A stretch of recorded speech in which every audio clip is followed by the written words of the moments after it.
qual lição você deixaria para o estagiário recém-chegado? As emoções são péssimas companheiras para os seus investimentos. Vocês, de fato, não têm vontade de colocar essa classe no fundo, em nenhum momento? Na ANEEL, a gente sempre prezou por colocar o pé naquilo que a gente domina.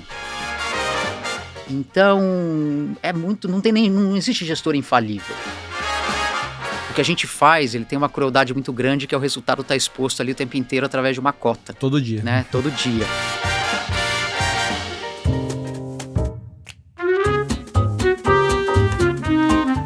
Bom dia, boa tarde ou boa noite, meu nome é Samuel Ponsoni, eu sou gestor dos fundos da família Selection aqui na XP, e esse é mais um episódio do Outliers. Como de praxe, tenho aqui, dessa vez virtual, a minha amiga Carol de Oliveira, também para me ajudar aqui no bate-papo hoje com um gestor bem antigo de mercado. Carol, como estão as coisas aí? Tudo ótimo, gente. A vida remota tá acabando. Em breve eu tô em São Paulo com você, Samuca, pra gente gravar mais vezes presenciais. Mário, um prazer estar com você hoje. Prazer é meu, Carol. Obrigado pelo convite. Obrigado, Samuel. Vai ser um papo legal. Boa. Bom, já falou oi aqui pra gente o Mário, que ele é um dos sócios fundadores da ANEEL Investimentos e responsável pela gestão de todos os fundos multimercados, multi-estratégia lá da ANEEL hoje. Ele vai contar um pouquinho mais do histórico dele aí, como de praxe. Mas enfim, Mário, obrigado você por topar aqui fazer o bate-papo com a gente. Obrigado, Samuel. É isso mesmo que você falou, né? Sou um dos sócios fundadores da ANEEL. Comecei minha carreira, eu brinco, né, com muitos clientes, eu comecei minha carreira na parte de gestão de fundos no século passado. E é verdade, né? Foi em 1998. Comecei a trabalhar num banco nacional aqui chamado Banco Patrimônio. E depois aconteceram vários movimentos de fusão, em que eu e uma equipe que trabalhávamos juntos, seguimos esse caminho de fusão, e trabalhamos no Chase Manhattan, JP Morgan. E em 2003, um grupo que trabalhava ali no JP Morgan na época tomou a decisão de fazer o que a gente já tinha feito pelo menos 2 vezes na nossa carreira, que era montar a gestora de recursos. Só que aí a ideia foi fazer a nossa gestora, né? Usando os conhecimentos, usando as demandas que bancos internacionais traziam, né, de qualidade. A gente falou, por que não fazer isso para a gente? Em 2003 surgiu a ANEEL Investimentos com essa cabeça. O Mário Schauck, o sobrenome Schauch que fala. O sobrenome é qual a origem? É alemão. Alemão. É alemão. Schauch. Essa cara de alemão que eu tenho, mas é alemão. Ô Mário, conta pra gente, assim, ao longo dessa tua vida pregressa aí, de ANEEL e durante a ANEEL, em que áreas que você acabou se especializando mais? Você foi um cara que começou com ações, depois foi pra cá de juros, já começou desde o princípio em juros, começou em private equity, porque o Banco Patrimônio, né, que virou Pátria depois, tem um histórico grande com private equity. Mas em que áreas que você acabou se especializando mais? Posso dizer que eu atuei em 2 áreas distintas, Samuel. Eu comecei na área do que se chama de renda fixa, né, juros, moedas.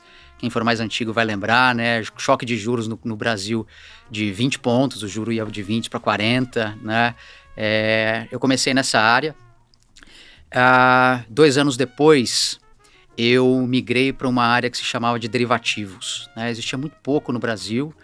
Na época, meu chefe é hoje o atual Managing Partner da ANEEL, Marcelo Cabral, que a gente deu início a uma área de derivativos, a um produto que estava focado em operar coisas que hoje, de novo, são muito comuns, mas ali em 1999, 2000, tinha pouca gente que fazia, então operar principalmente opções, não com o intuito de montar figuras, mas sim operar as gregas das opções.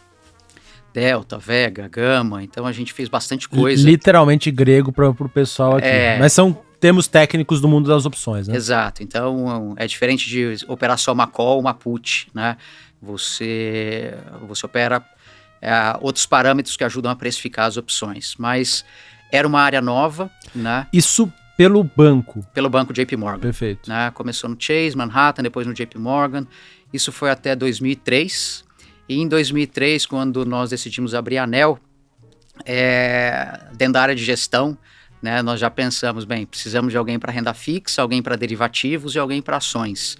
Né? E aí, eu fui a pessoa escolhida, né, para voltar às minhas origens de de renda fixa, né, olhando juros, olhando moedas, e a pessoa que conduzia a parte de derivativos no JP Morgan, que é o Marcelo, ficou responsável por derivativos. Então, nesse momento, em 2003, eu voltei a fazer a parte de renda fixa e estou na renda fixa desde então.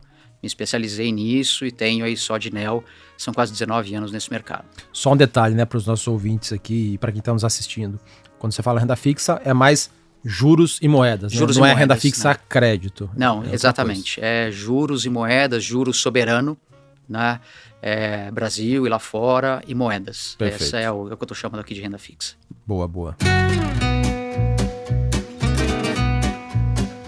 Mário, a gente possui aqui um bloco que a gente fala de processo de investimento, filosofia, estrutura da gestora, os produtos. Então, minha primeira pergunta aqui desse bloco vai ser como que estão divididas as células de investimento da ANEL. A ANEL é uma casa de multiprodutos, gente, ela tem diversas estratégias. E quantas pessoas estão nessa gestora? Além disso, queria saber o tamanho de vocês. Perfeito, Carol. Hoje, nós temos aproximadamente 60 pessoas na ANEL Investimentos, sendo 30 pessoas dedicadas à parte de gestão. Gestão de quais células de produtos? Tá?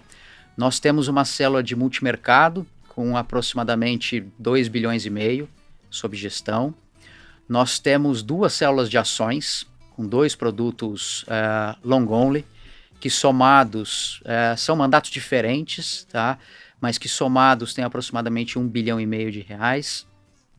E nós temos também uma célula de private equity, que hoje se encontra no seu 3º fundo, tá? Então a gente já desinvestiu o primeiro, desinvestiu boa parte do segundo. Então hoje, sob gestão nesse 3º fundo, a gente tem aproximadamente 500 milhões de reais, né? Somando aí, estamos falando em 4,5 bilhões de reais dentro da ANEL hoje. E essas áreas, Mário, elas estão segregadas ou existe algum tipo de sinergia ali entre elas? Por exemplo, as 2 áreas de renda variável, que têm filosofias, as 2 são o long only, né, que só fica comprado, fundamentalista, mas eles têm perfis um pouco diferentes. Uma é mais concentrada, outra é um pouco mais pulverizada. Tem a parte que você comanda ali, principalmente, né, multimercados, tem a parte de private equity. Vocês estão todos num mesmo aquário ali ou acaba sendo em estruturas um pouco diferentes dentro da mesma gestora? Por questões, Samuel, até de legislação, tá? De questões de conflito de interesse, de Chinese Wall, as estruturas são separadas, tá? Então existem limites que não podem ser ultrapassados, por exemplo, a troca de informações entre carteiras, tá? Isso não pode acontecer, né?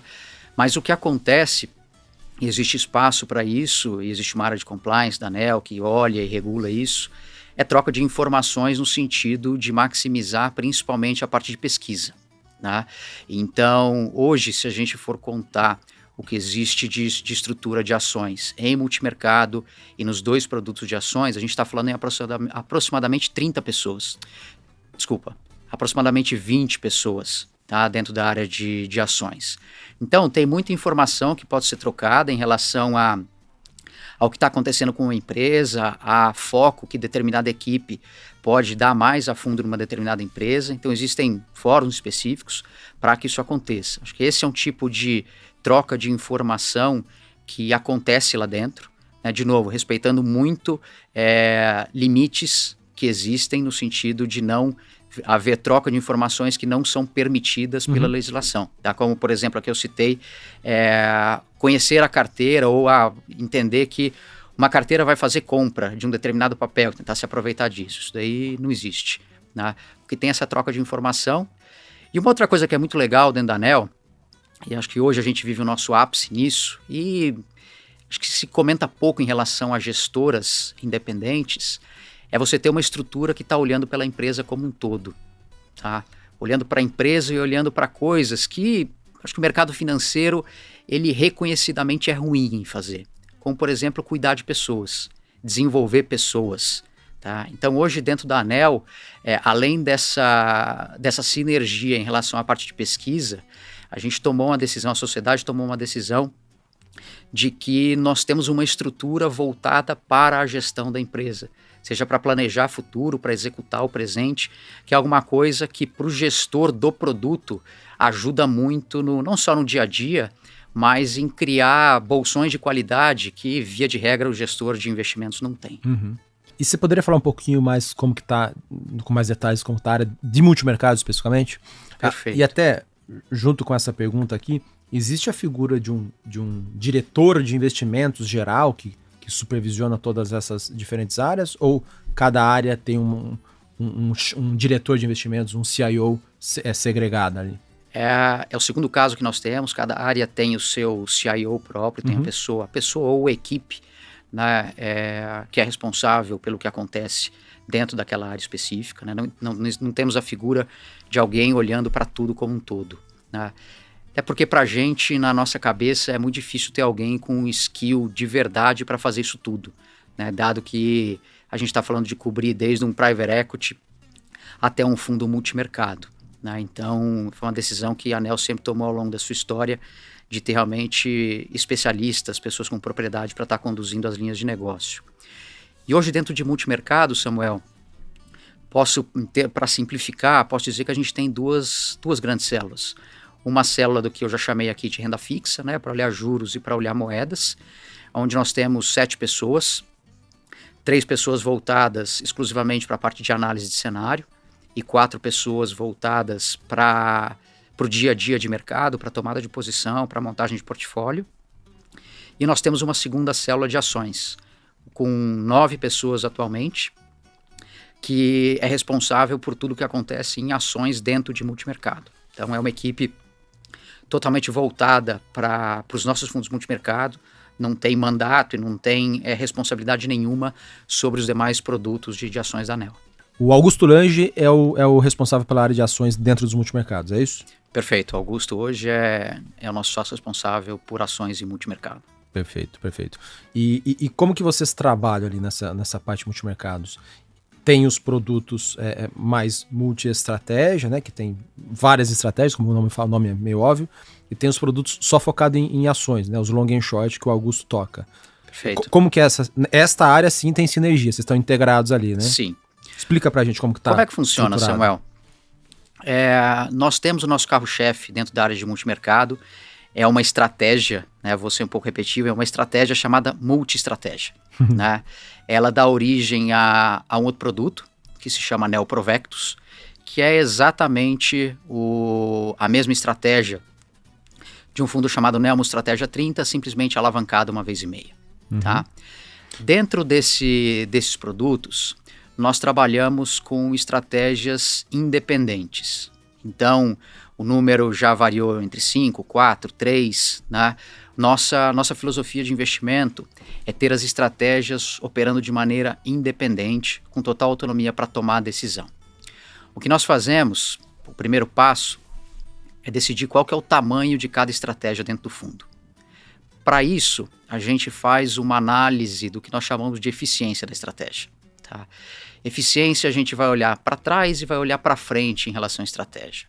Para olhar para trás, é realmente olhar desempenho, olhar performance, como é que ela se comportou em diferentes cenários. E olhar para frente é buscar entender o que vai acontecer com essa estratégia se ela, por exemplo, mudar de tamanho, né? Se ela operar, se ela fizer algum tipo de melhora nos seus processos, que eventualmente hoje tenha um gap importante, né? E à medida que a gente combina essas duas coisas, as estratégias que têm uma melhor combinação entre passado e futuro, na nossa nomenclatura, que sejam mais eficientes, são as estratégias que têm maior espaço dentro do portfólio. Então, essa é o processo que a gente segue para definir o tamanho de cada uma delas dentro do fundo. Isso aí é antes de começar a operar qualquer coisa. Qualquer definir coisa. O desenho do fundo. O desenho do fundo, como a gente vai preencher, né, o fundo com o mandato que o cliente oferece para a gente. E quais que são essas tais estratégias? Quais são essas multi-estratégias aí tanto? Explica pra gente, por favor. Hoje a gente tem, rodando atualmente na carteira, a gente tem uma estratégia de juros local, uma estratégia que a gente chama de internacional, que opera juros e moeda atualmente de 15 países, e a gente tem uma estratégia de ações, operando principalmente long short, num universo de aproximadamente 90 empresas. Então, essas são as 3 estratégias que a gente tem rodando, né, de maneira bem superficial dentro do fundo hoje. Tá? Elas, então, têm 3 células que conseguem tomar decisões de maneira autônoma. Tá? O que acontece, vamos dizer, um fechamento em relação ao produto, uma evolução em relação ao produto, eu sou a pessoa que tem a maior responsabilidade para estar em contato com os responsáveis, ou pela estratégia, ou por uma operação específica, para identificar oportunidades de retorno que se sobressaiam e tá puxando essas oportunidades e fazendo com que elas tenham um tamanho maior dentro do fundo.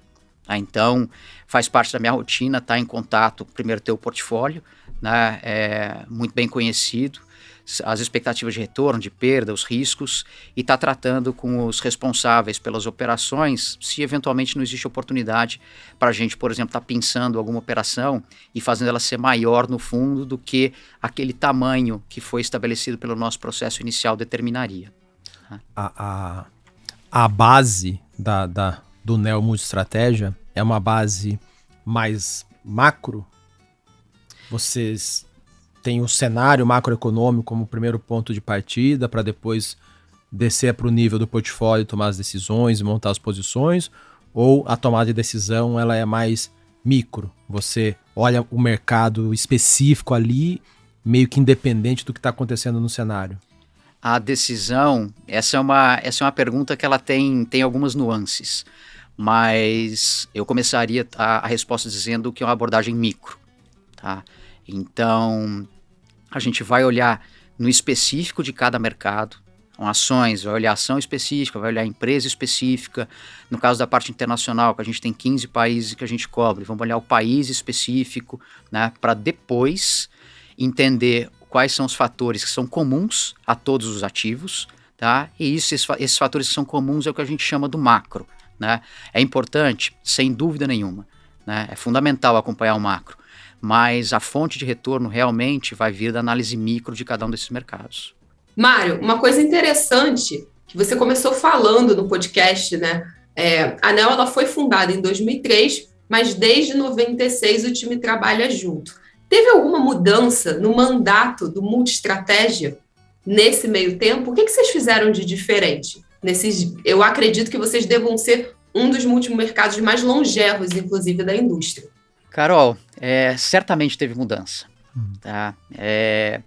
Começa pelo fato de que em 2003, 2005, que seja, o mercado era outro, as demandas e principalmente os receios dos clientes eram outros. Então, hoje, por exemplo, o Provectus 1 ele é um fundo que trabalha com 8% de volatilidade anualizada, né, aproximadamente. Quando a gente abriu o Neo Multistratégia 30, a volatilidade dele era 1,5%. Né? Então, 8% era algo impensável na época. O horizonte de investimento do cliente mudou também, ele era muito mais de curto prazo do que é hoje. Então, em função disso, o produto ele precisou passar por mudanças, né, no dimensionamento das suas operações, né, que, no meu ponto de vista, foi a principal mudança que a gente fez. Se eu tivesse que dizer outra coisa que hoje é diferente em relação ao início, é que hoje o cenário internacional tem uma relevância muito maior, né, e inclusive é fonte de retorno. Né? Eu não vou lembrar exatamente, mas não faz muito tempo, tá? E assim, estou falando, 10 anos atrás, alguma coisa assim, não era possível acessar o mercado internacional com fundos multimercado. Ou então era possível através de estruturas que eram muito pouco eficientes. Então, nesses pouco mais de 20 anos que eu estou fazendo gestão, né, do multimercado, eu vejo muito mais uma mudança de perfil do cliente, dos produtos e uma abrangência muito maior onde os fundos podem atuar. Então, Mário, para ficar um pouquinho mais claro aqui a diferença dos fundos. Então, o Neo Multistratégia é esse fundo aí, um dos mais antigos do Brasil, né? Vai completar o quê? 20 anos agora, ano que vem? Agora, em agosto, faz 19. Pois é. Em agosto de 2022, né? Ano que vem, anos. 20 anos, um histórico respeitável.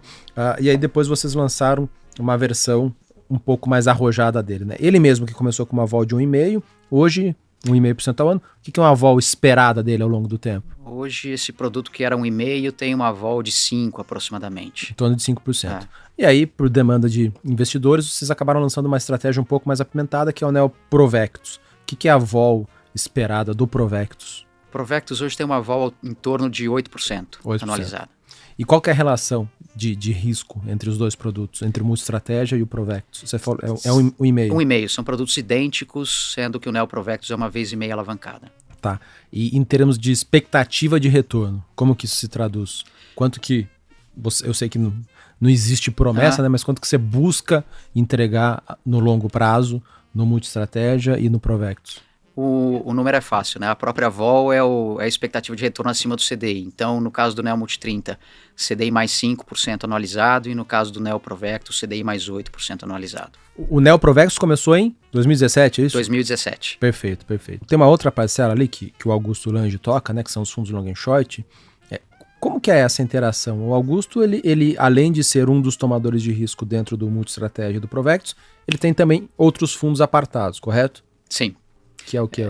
Tem o Neo Active Hedge e o Neo Long Short. Perfeito. Acontece, Samuel, quando uma estratégia começa a se sobressair dentro do fundo e existe a possibilidade dela ter vida própria, né, via de regra, e a gente sempre fez isso na história da ANEEL, lançar a estratégia específica, né, e no caso dos produtos de ações de multimercado da ANEEL, é isso que acontece. A gente tem, além do Multi 30 e do Provectus, a gente tem a parte de ações com produtos específicos, né, o Neo Active Hedge e o Neo Long Short. Então, são os produtos que estão hoje abertos na grade para investimento na área de multimercados da ANEEL. Perfeito. E olhando aqui, Mário, assim, até para entender, os dois fundos são fundos macro, né? Tem sim um Q micro, um componente micro para o retorno, mas existe algum tipo de ativo que vocês não fazem atualmente, algum tipo de estratégia que vocês não fazem nos produtos, seja o Multistratégia, seja o Provectus? Carol, até por regulamento nós somos hoje vedados a fazer crédito privado dentro do fundo. Então, fora isso, tudo que se refere a juros, a moedas, a ações, a gente tem veículos, tem estrutura, tem mandato para fazer. Temos mandatos para operar commodities também, mas fazemos um tamanho relativamente pequeno dentro do fundo. Então, realmente a parte de crédito privado que nós não temos dentro da carteira. Lá atrás, sei lá, 10, 12 anos atrás, de fato os alocadores, investidores tinham meio que um ranço de gestor multimercado colocar crédito na carteira. O mercado mudou bastante. A gente vê hoje casos como SPX, JGP, Legacy e tem tantas outras aí que colocam créditos mais líquidos, obviamente, né? Até a própria Verde, que até a Verde usa até ativos mais high yield na carteira de multimercados. Essa vedação de crédito é por conta dessa restrição que os alocadores tinham no passado e vocês não quiseram mexer? Ou vocês de fato não têm vontade de colocar essa classe no fundo, em nenhum momento? Não, eu acho que é mais uma herança do passado. É uma combinação de uma herança de um passado, né, com a falta de propriedade hoje para estar fazendo crédito. É uma coisa que na ANEEL, a gente sempre prezou por colocar o pé naquilo que a gente domina. Então, a gente pensa como empresa, sim, em ter uma área de crédito, em evoluir. Acho que dentro do espectro, por exemplo, de ações, a gente cobre, né, desde ações listadas até o private equity. Né, então, o espectro de empresas que a gente cobre é bem grande. Seria natural, como empresa, a gente evoluir para a parte de crédito. Né? E aí, tendo propriedade, fazendo sentido para o fundo como um todo, que acho que é um outro ponto que precisa parar em pé, né? Crédito seria uma outra alternativa que a gente veria para a carteira, sim. Boa, mas não é nada contra a classe no momento. Não, de jeito nenhum, de forma alguma. Mário, um estudo que eu gosto de fazer muito olhar, né, dentro do Quantum Axie, que é uma ferramenta que a gente usa aqui para olhar os fundos. Eu gosto de pegar numa janela de médias móveis, né, desde o início do fundo de vocês. Aqui eu estou usando o Multistratégia porque é o fundo mais velho. Quem ficou pelo menos 5 anos investido no Neo Multistratégia teve, na média, um retorno de 68,37%, contra 59,09% do CDI. Ou seja, a tomada aqui de risco de comprar um multimercado, ela foi retribuída aí em quase 10 pontos percentuais acima do retorno do CDI no mesmo período, né? O retorno médio do CDI nessas janelas móveis. Qual seria a classe de ativos que mais gerou retorno, né? Olhando a atribuição de performance, o que mais deu dinheiro nesse período, desde o começo do fundo para vocês? Para responder a tua pergunta de maneira bem objetiva, a estratégia que mais deu dinheiro ao longo desse tempo todo foi a estratégia de juros local, tá? E até por isso hoje ela é a maior estratégia do fundo, né? Seguindo o nosso processo de investimento. Mas tem uma coisa que eu gosto de chamar a atenção, que é uma coisa que tá no DNA do nosso fundo, né? Você perguntou mudanças que aconteceram ao longo do tempo, mas tem uma coisa que se manteve constante ao longo do tempo, que é o tipo de operação que a gente carrega, né, dentro desse fundo. Ele é um fundo que é muito voltado para o que a gente chama de operações de valor relativo, né, operações que dependem menos da direção do mercado. Então, uma coisa que chama bastante atenção no nosso histórico de retorno é que mesmo em momentos, né, onde a gente viveu mudanças muito bruscas e muitas vezes inesperadas de mercado, a gente conseguiu trazer bons retornos para os clientes e conseguiu continuar, entre aspas, navegando bem com as nossas estratégias, né? Posso falar aqui, desde, para quem vai lembrar, Mensalão 2005, a grande crise de 2008, podemos falar da crise da Europa de 2012, terminando agora a pandemia em 2020. Então, esse é um fator que está presente dentro do nosso fundo ao longo desse tempo todo, e é um fator que, no meu ponto de vista, é fundamental, é muito mais até do que quem ganhou mais dinheiro ou menos dinheiro, é fundamental para explicar a consistência que a gente conseguiu trazer de retorno ao longo desse tempo todo. Você poderia explicar um pouquinho mais como que é essa estratégia de juros dentro dos fundos? Acho que isso é super importante, né? Acho que é o teu grande expertise e acho que é o motivo pelo qual vocês são considerados como um fundo diferente aí nas carteiras, né? Um fundo mais descorrelacionado da média dos outros multimercados. Perfeito. Em linhas gerais, você podia explicar um pouco? Eu chamo de estruturas de arbitragem da curva de juros, que é um palavrão, né? Mas vamos tentar explicar aqui para o pessoal que está nos ouvindo ou assistindo o que é o grosso dessas operações. Realmente não é arbitragem, né? Na letra, né, correta ali não é arbitragem. O que a gente faz dentro de juros é operar de maneira bastante intensa a inclinação da curva de juros. Então, a curva de juros hoje no Brasil é uma curva que conseguiu evoluir também ao longo do tempo. A gente tem hoje vencimentos muito curtos, que vão de 6 meses até 1 ano, até vencimentos longos de quase 10 anos. Então, isso eu estou falando de vencimentos de títulos de renda fixa que têm derivativos negociados na B3. Né? Então, o que eu e minha equipe fazemos é estar buscando, né, vender os vencimentos que, no nosso ponto de vista, são os mais caros e estar comprando os mais baratos. Né? Isso é a essência da inclinação.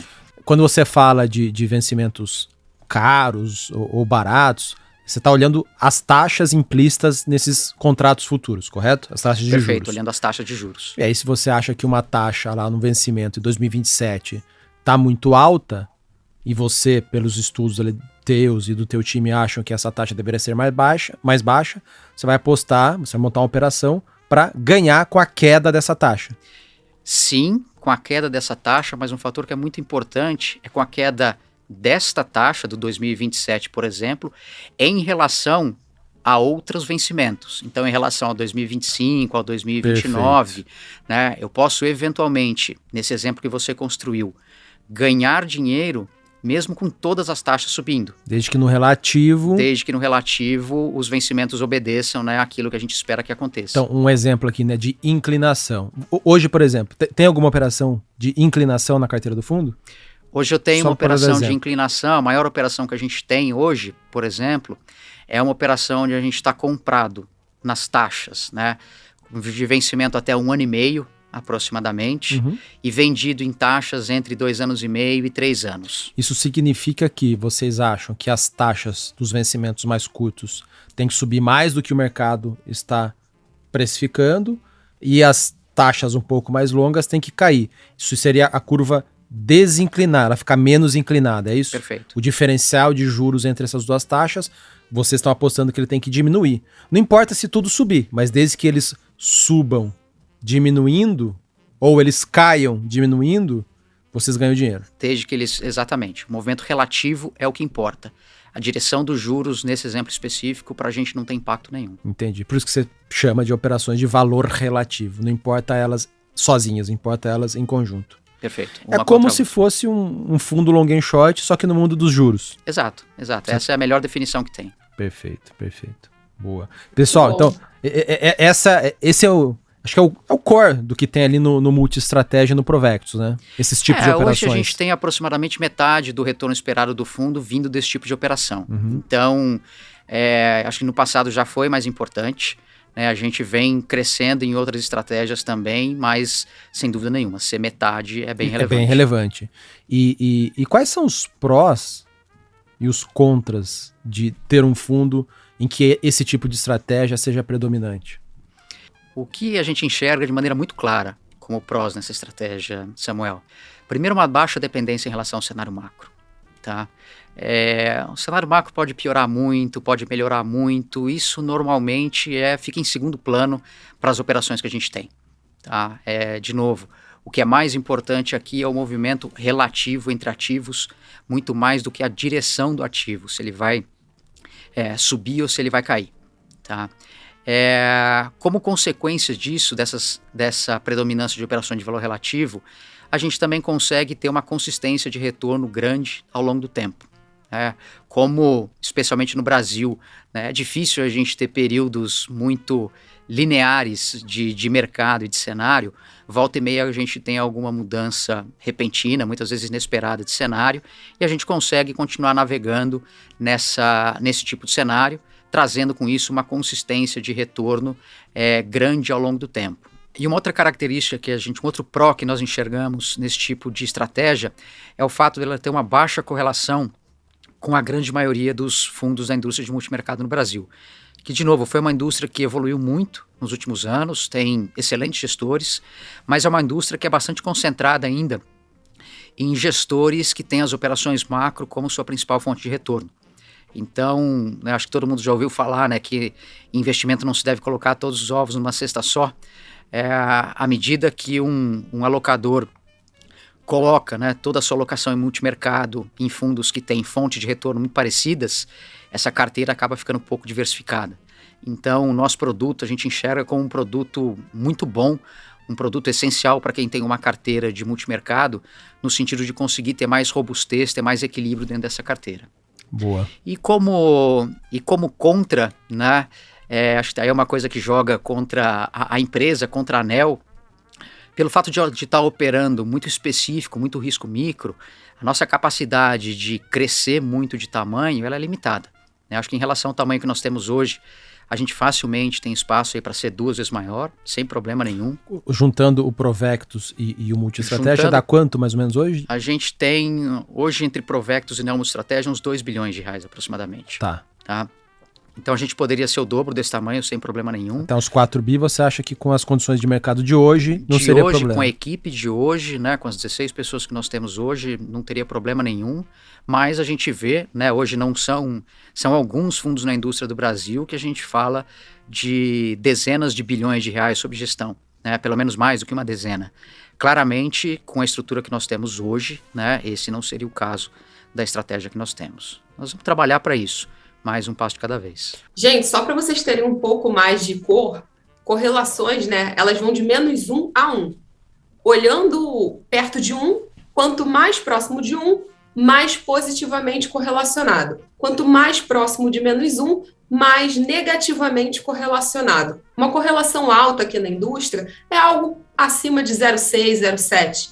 A correlação histórica, desde o começo do Neo Multi-Estratégia, com o IHFA, que é o índice de hedge funds aqui de multimercados brasileiro, é de 0,26. Então, quando ele fala, né, o Mário fala, produto descorrelacionado, o número ele também conversa com toda a narrativa.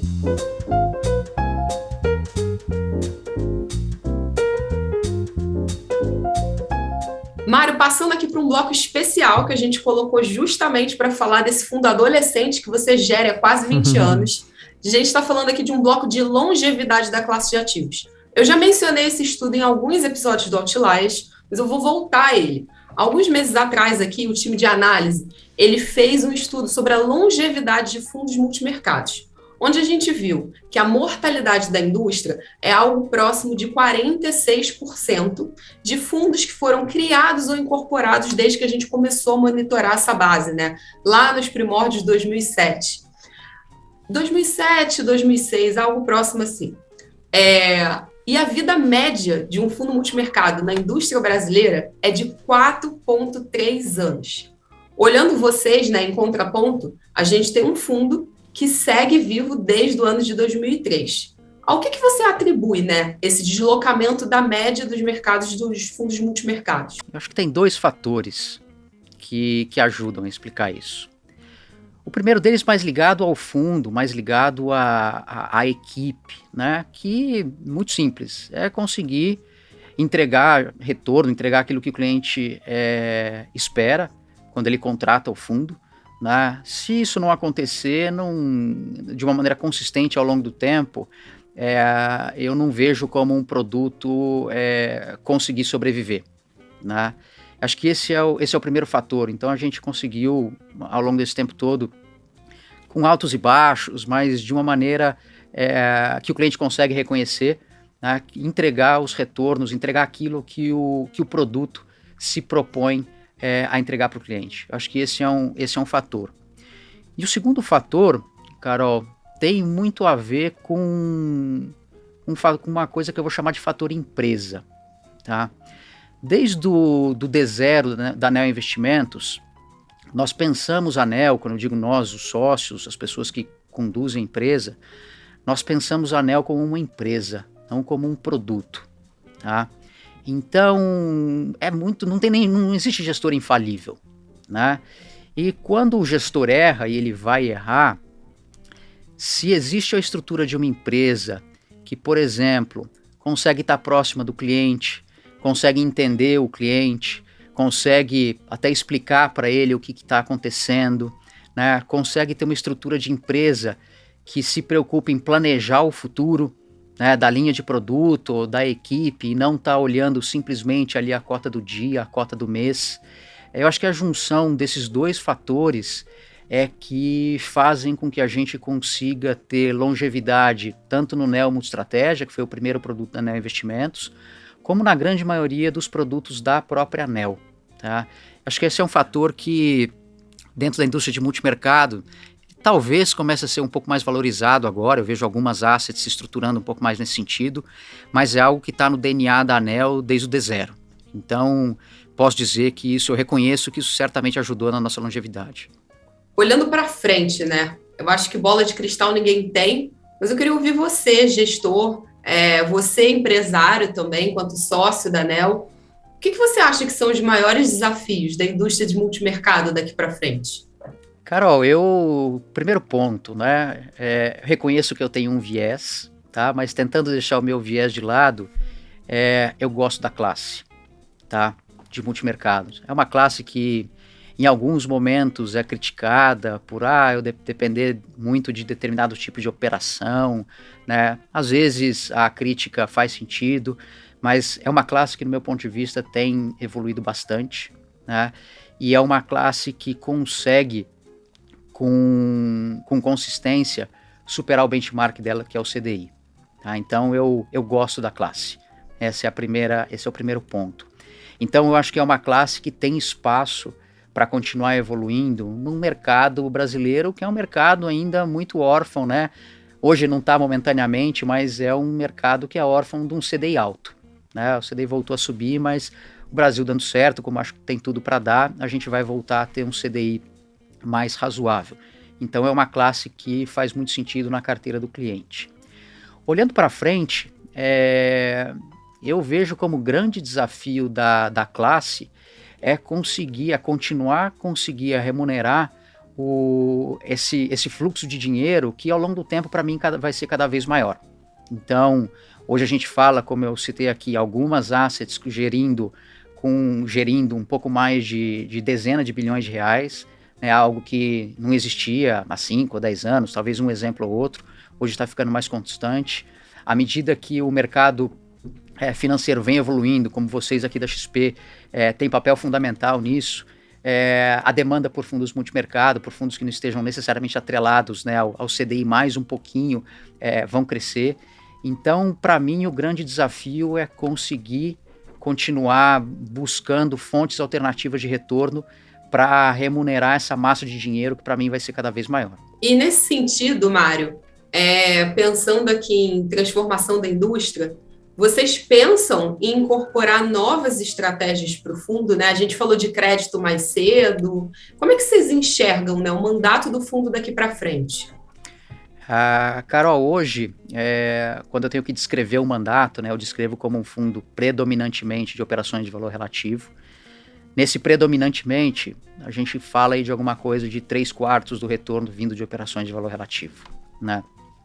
Olhando para frente, nossa intenção é manter esse DNA, é manter essa estrutura de baixa dependência em relação ao cenário, em relação ao cenário macro, e ao mesmo tempo buscar outras fontes de retorno. Então, para responder de forma bem objetiva a tua pergunta, nós estamos o tempo todo buscando novas estratégias para complementar aquilo que a gente faz, tá? Não é um trabalho simples, né? É um trabalho que exige muito cuidado, é um trabalho que, em relação ao qual o cliente final ele tem muito receio, né, de mudança, do que pode acontecer. Então, é um trabalho que tem que ser feito gota a gota, muito devagar, para você conseguir uma equipe que se enquadre na cultura da empresa, na cultura do fundo, né? Eu reconheço que o que a gente faz tem as suas particularidades, mas isso de forma alguma significa, todas essas dificuldades não significa que a gente não esteja procurando, que não vá continuar procurando.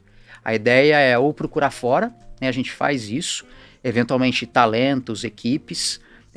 Eu como gestor do produto tenho esse papel também, e ao mesmo tempo dar espaço para pessoas que estão dentro da equipe. Hoje eu tenho gente dentro da equipe que tem 10 anos de NEL, gente que tem somado aí no seu histórico de carreira 15, quase 20 anos, então abrir espaço para essas pessoas também. Então temos sim, vamos adicionar novas estratégias.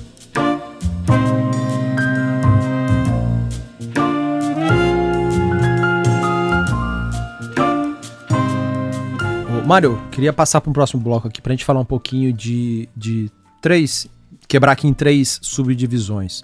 Primeiro, falar um pouco de atribuição de performance no ano. Já nada, já deu aí 6 meses desse ano maravilhoso, né? Estamos aqui gravando em meados de junho, esse programa vai aqui ao ar muito em breve.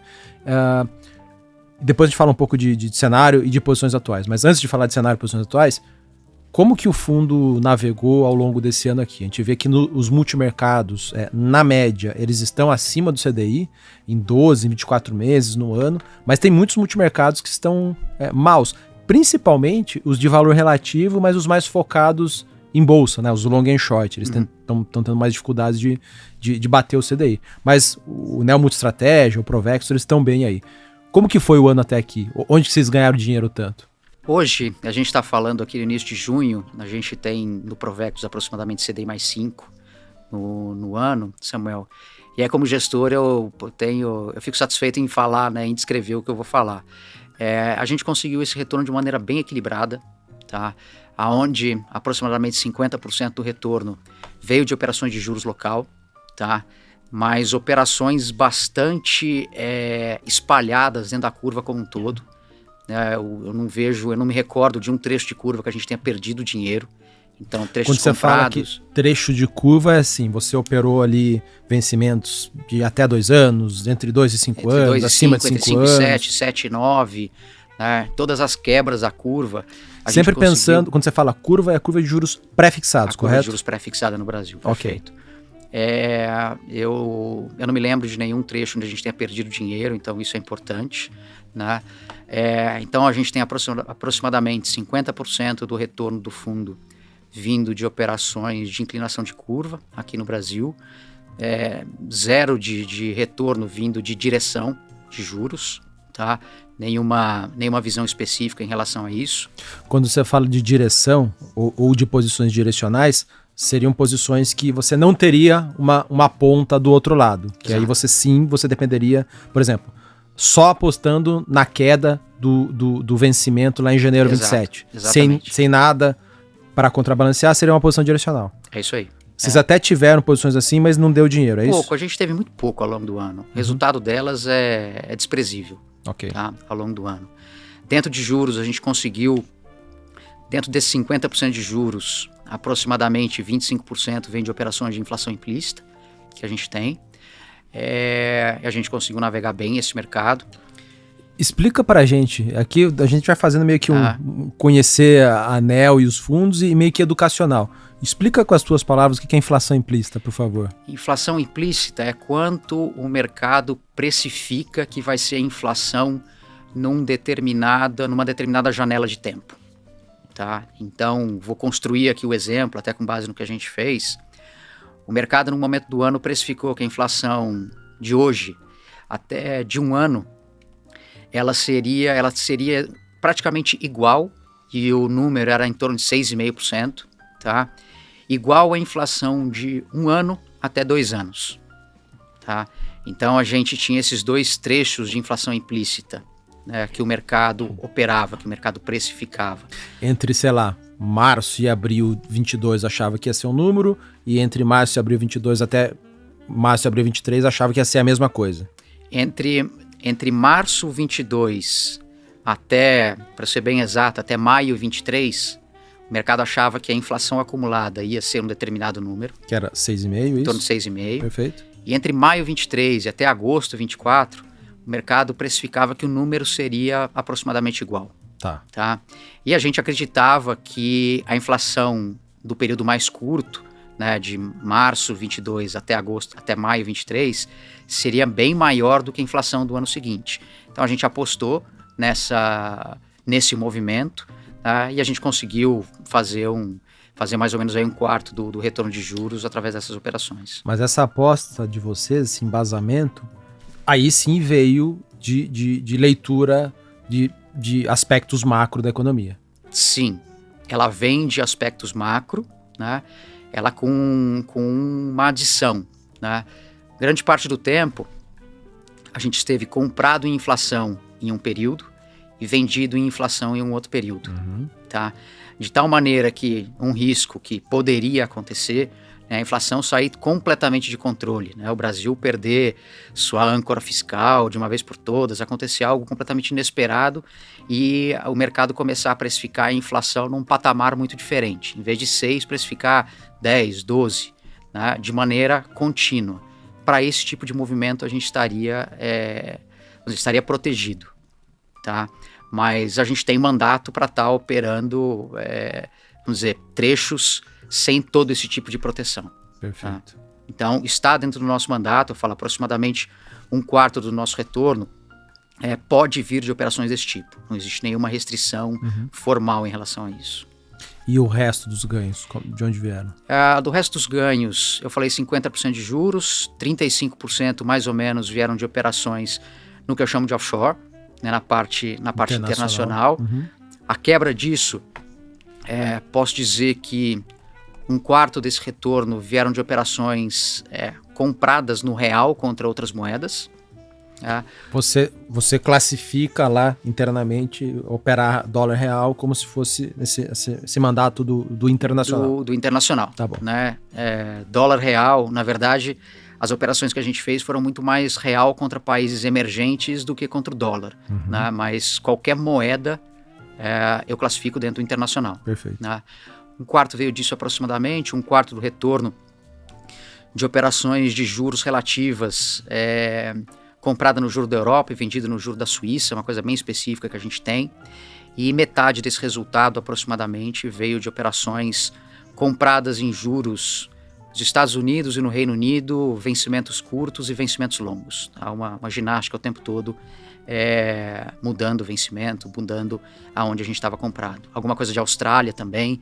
Então, metade do resultado aproximadamente vindo dessas operações. Quando você fala comprado em juros, é apostando que os juros futuros iam subir. As taxas iriam subir. Perfeito. Né?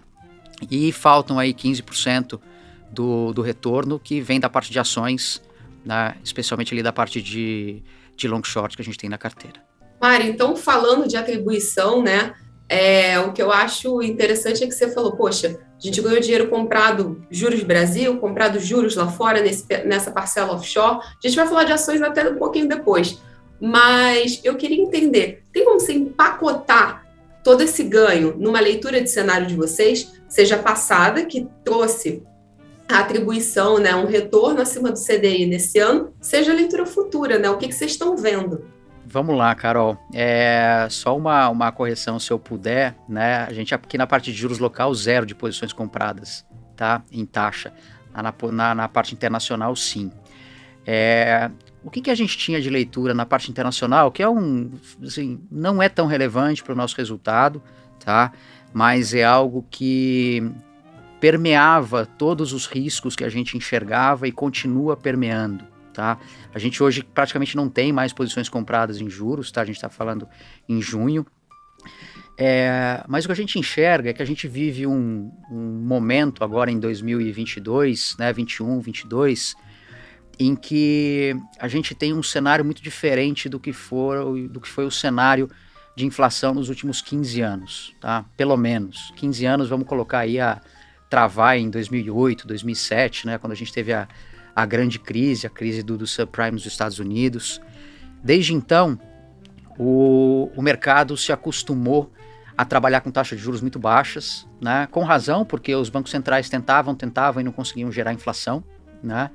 E com a pandemia, os estímulos fiscais que aconteceram, os problemas de cadeia de produção, a inflação veio muito forte, né? Não só no Brasil, mas no mundo como um todo. E a grande, não vou dizer nem expectativa, eu acho que a esperança, né, dos grandes bancos centrais é que com o tempo essa inflação ela caia, né? Só que o patamar da inflação ele é tão diferente daquilo com o qual se está acostumado, né? A gente está falando de inflação nos Estados Unidos acumulada 7%, 8%, que eu acho que é muito difícil de prever quais são os efeitos que isso vai ter em termos de indexação, reposição de salário, aumento de preço, assim por diante. Portanto, essa esperança dos bancos centrais, para mim, ela corre. Existe um sério risco dela não se realizar, né? E a inflação ela ter que ser trazida para baixo da maneira convencional, né? Que é com juro alto e fazendo com que a atividade econômica se retraia, que se gerando desemprego, né? Para que os consumidores não tenham condição de comprar e dar vazão a esse aumento de preço. Então, esse é um cenário que para a gente ele continua sendo possível, tá?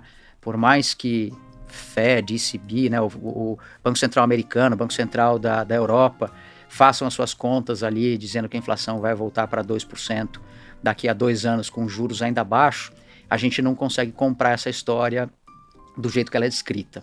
Vindo um pouquinho para o Brasil, Carol, existe essa parte externa que não ajuda muito, né? Na verdade não ajuda nem um pouco por enquanto. E aí de Brasil, um pouco nosso arroz com feijão, né? Que é difícil. A gente tem uma eleição daqui a 4, 5 meses em que a gente não sabe nem só quem não vai ganhar, mas a gente não tem as agendas ainda dos candidatos, né? Especialmente dos favoritos.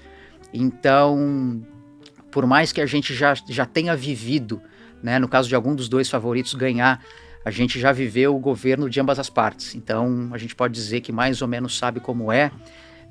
Os incentivos são diferentes, né, o mundo também um pouco diferente. Então, existe incerteza em relação a isso também, né? O Brasil não parte de um ponto confortável, né, em relação ao que precisa ser feito. A gente tem uma lição de casa importante aqui para ser feita na área econômica. Então, a gente coloca isso também como um outro fator de risco que pode fazer, primeiro, pode trazer bastante volatilidade para cá e, em segundo ponto, levar os ativos para níveis que muitas vezes quem para fazer conta fala, não faz sentido. Não faz, mas ele pode ficar por algum tempo ali naqueles níveis em que não faz sentido. Então, é um cenário em que nós estamos cautelosos, tá, em relação à direção como um todo. Pensando aqui nessa eleição que já está super se aproximando e parece que nem vai acontecer esse ano, Mário, você já acha que está fazendo algum preço ou nada ainda? Carol, eu acho que já fez preço, tá? Por mais que a gente não esteja, que o movimento dos ativos não tenha sido ocasionado por nenhuma manchete, alguma coisa específica, eu vejo o mercado sim colocando prêmios de risco importantes. A parte de juros, por exemplo, as taxas longas no Brasil, taxas de 10 anos, são taxas que estão acima de 12%. Né? Mesmo se você imaginar uma inflação que rode em torno de 6%, é uma taxa de juro real bem alta. Né? Então, existe prêmio para isso. Não é a minha especialidade, mas nas minhas interações com o pessoal de ações, de multimercado dentro da ANEEL, a gente vê também um cenário de empresas, na sua grande maioria, com baixa alavancagem, com resultados operacionais que são mais do que condizentes com os preços atuais. Então, a minha visão é que eu acho que do momento que a gente está falando aqui, ao redor de junho até outubro, existe uma possibilidade, acho que até grande, da gente ver preços piores do que a gente está vendo, mas se eu fosse fazer uma projeção para junho de 2023, né, daqui a 12 meses, meu cenário básico é que a gente vai ver preços melhores do que os que a gente está vendo hoje. Sim, se você pudesse sumarizar aqui, resumir a carteira do Multiestratégia / do Provectus hoje, né? Que a carteira é muito similar, só muda o tamanho das posições, correto? Sim. Quais são as principais exposições hoje? Hoje que a gente tem dentro da parte de juros, principalmente operações na linha do que a gente já descreveu um pouco aqui, compradas em torno de 1 ano e meio, mais ou menos, e vendidas em taxa no mesmo tamanho, com vencimentos um pouco mais longos, 2 anos e meio, 3, apostando que assim. A diferença entre os juros mais curtos e os mais longos vai diminuir. Ele vai, na verdade, aumentar a diferença. A gente está comprado na parte mais curta, né, e vendido na parte mais longa. Então, essa diferença, ele deveria aumentar, tá? É uma desinclinação, não é? É que, na verdade, é que hoje o formato atual da curva já é uma inversão. Tá? Então ela ficaria mais invertida ainda. Quando você fala inversão, é que os vencimentos mais longos estão mais baixos do que os mais curtos. Perfeito. Exatamente isso. Então, esse seria o movimento que a gente teria. Quando a gente olha na parte internacional hoje, as principais posições que nós temos são operações relativas de juros. Em alguns casos, vendido em juros da Suíça e comprado em juros da Europa e dos Estados Unidos. E em alguns casos, a gente está comprado em taxa de juros dos Estados Unidos e vendido em taxa de países da Europa, fazendo moeda na ponta contrária. Tá? Então, misturando juros com moedas. Então, o que está por trás de boa parte disso é que países que tenham uma oscilação menor de taxa de juros, na nossa visão, eles estão com taxas mais longas, taxas de 10 anos, em níveis muito próximos da taxa americana, né, ou da zona do euro, que são blocos que hoje estão com taxas de inflação muito altas e que vão ter que, por um período razoável, trabalhar com juros nominais mais altos também. Tá? Então, a gente não depende tanto da direção, depende muito mais de um desempenho de taxas mais altas em determinados lugares, no caso Europa e Estados Unidos, do que em Suíça, por exemplo. Né? Isso que a gente tem hoje, nossas maiores posições na parte internacional são essas. E dentro da parte de ações, o que a gente tem aí são operações de long short envolvendo setores específicos.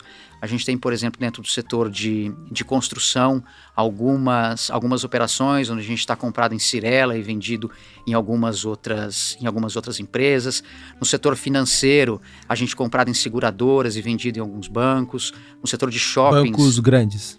Isso, vendido em bancos grandes, comprado em seguradoras. No setor de shoppings, a gente tem alguma coisa também.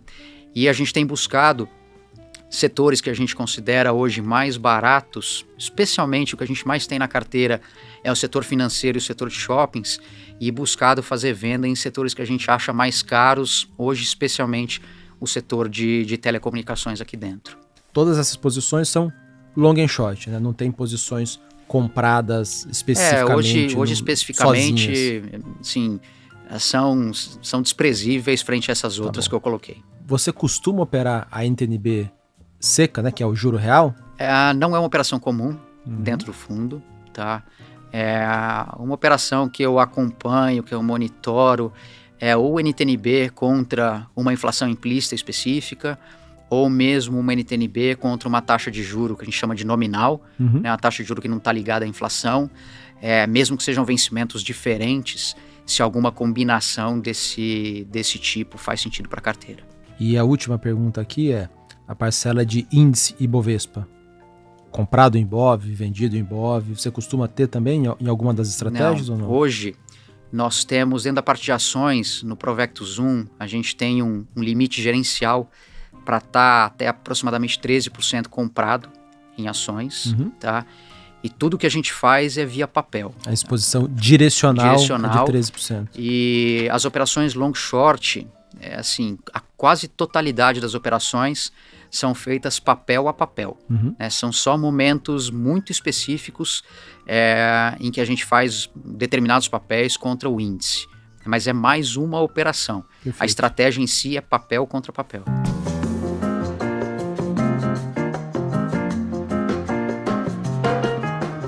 Vamos sim, gente. Batendo aqui uma bola com o gestor, Mário. A gente vai perguntar algumas coisas sobre você.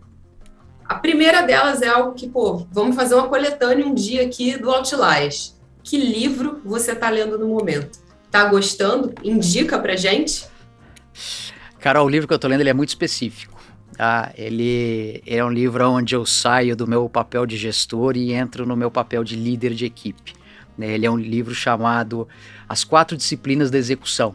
Tá? Então, tem muito a ver como você transformar estratégia, que é aquilo que você se propõe a fazer, né, em realizar aquilo, em como executar aquilo, como fazer.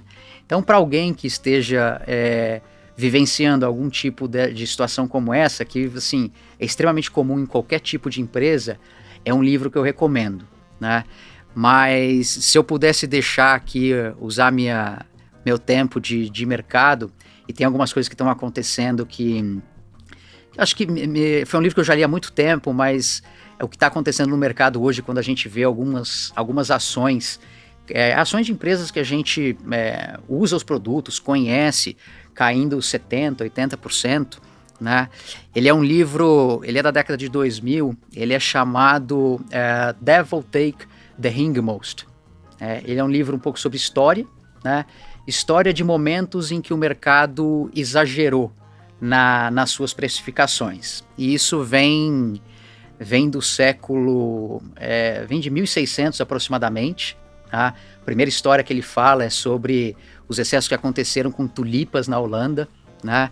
Então, assim, é alguma coisa que a gente vê, os excessos no mercado financeiro, na humanidade, são coisas que estão aí há quase 500 anos.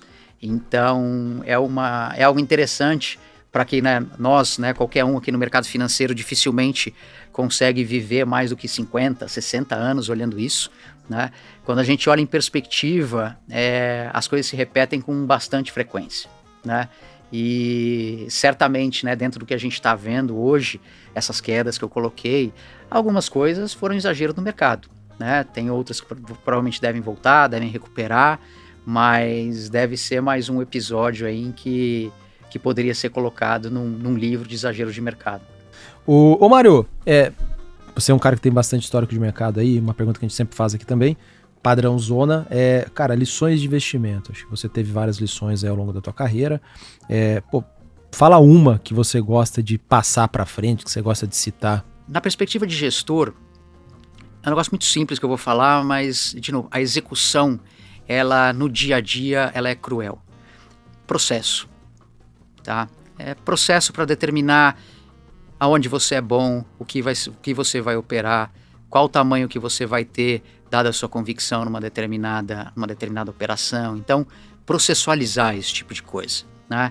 Falar é bem fácil, no dia a dia, né? No caso de um alocador, tem a pressão dos concorrentes, né? No caso de um gestor de fundo, a pressão dos clientes. Né? Então, assim, o que a gente faz, ele tem uma crueldade muito grande, que é o resultado estar exposto ali o tempo inteiro através de uma cota. Todo dia. Né? Todo dia.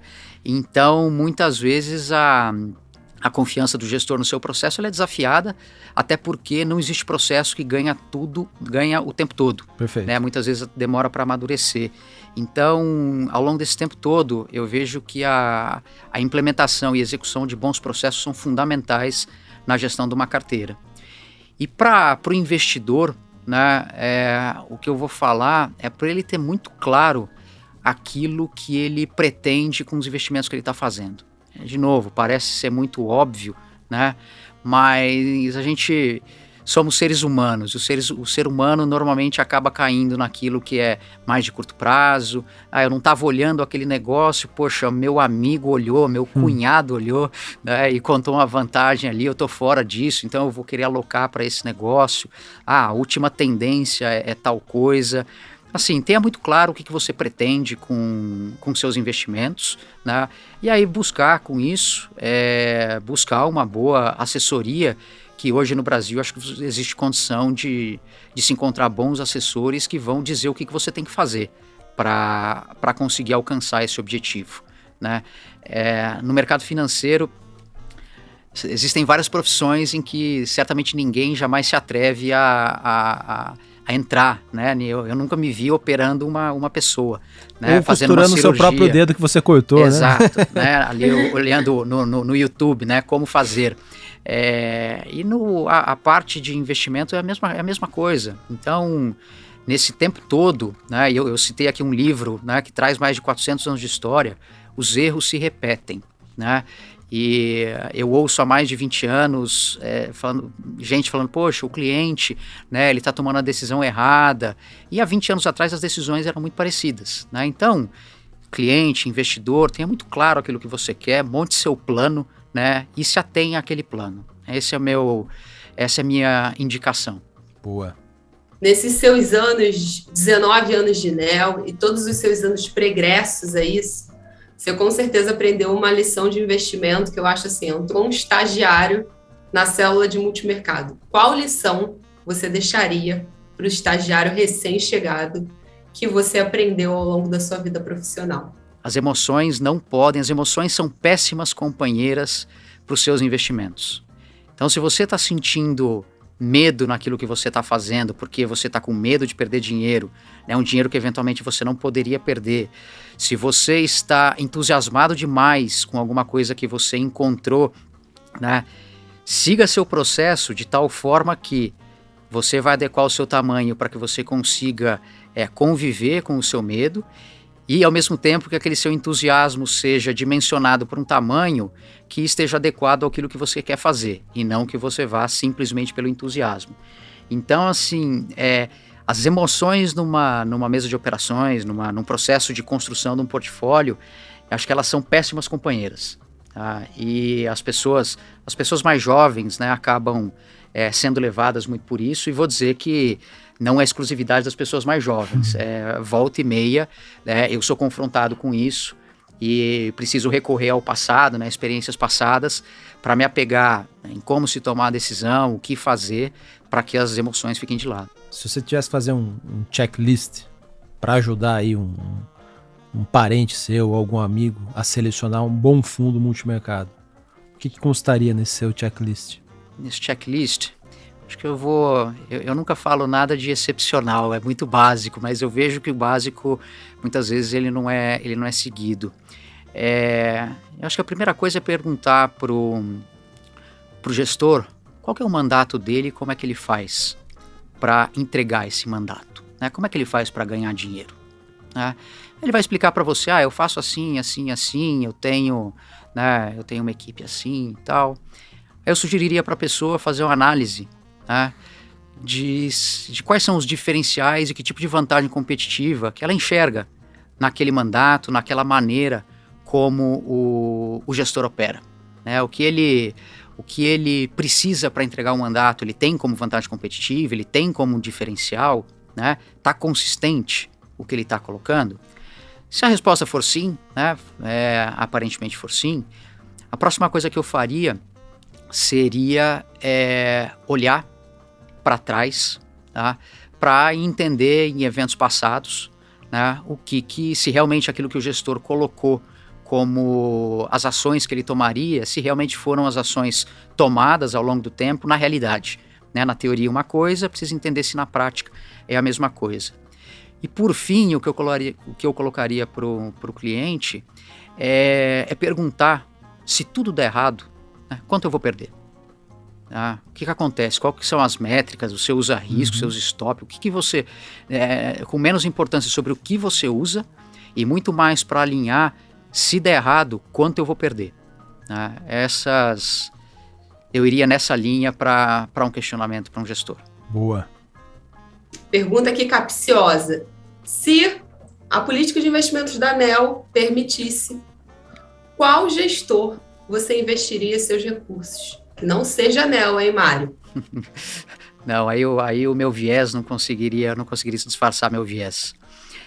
Carol, eu sou engenheiro de formação, falei muito de processo, eu sou um cara muito apegado a processo, né? Eu acredito menos no estrelismo do ser humano, né, ou de uma equipe, acredito mais no processo. Não sei se é certo ou se é errado, é a minha crença. E aí existe um fundo lá fora que para mim conseguiu se colocar num outro patamar em relação a isso, que é o Fundo Millennium, né, um fundo que começou ali no final da década de 80, hoje deve estar começou com algumas dezenas de milhões de dólares, hoje gere dezenas de bilhões de dólares, alguma coisa na faixa de 50, se não me engano, trazendo para baixo do seu guarda-chuva, sim, muitos e muitos e muitos gestores, né? Acho que são hoje milhares de gestores, né? Centenas ou milhares, não sei exatamente o número, mas de tal forma que é um produto que ele quase que tem vida própria, né? Ele se tornou algo que se autossustenta, né? Não depende da decisão de fulano, ciclano, não depende da decisão, não depende de um cenário A, ou B ou C. Então, esse para mim é uma referência, né, do que se é possível fazer em termos de gestão de investimento e de processo. Para quem quiser pegar mais informações da ANEEL e eventualmente estudar os fundos, investir, tem 3 multimercados na plataforma da XP. Tem esses 2 que ele citou aqui, o NEO Multistratégia 30 e o NEO Provectus. O nome é meio estranho. O que quer dizer Provectus? Provectus é o que provê, né, no sentido de oferecer, né, o provedor. Perfeito. Então tem o provedor lá, o NEO Provectus 1. Tem também o fundo long and short deles, que o Augusto toca, né, que é o NEO Argo LS Advisory, é o long short. E tem lá também o fundo de ações, que é o NEO Navitas FICFIA. Se quiserem procurar mais informações da ANEEL, tem Instagram... Instagram, LinkedIn, o site, neo.com.br. Perfeito. Né? Neo Investimentos no Instagram, então qualquer dúvida, qualquer informação adicional, a gente tem uma área de relacionamento com investidores que tá lá o tempo todo para ajudar quem precisar. Show de bola. Beleza. Eu tô lá no Instagram como @samuel.ponsone. Carola também tá lá. Eu tô como RSO_Carolina. E é isso, pessoal. Vemos vocês no próximo. Obrigado.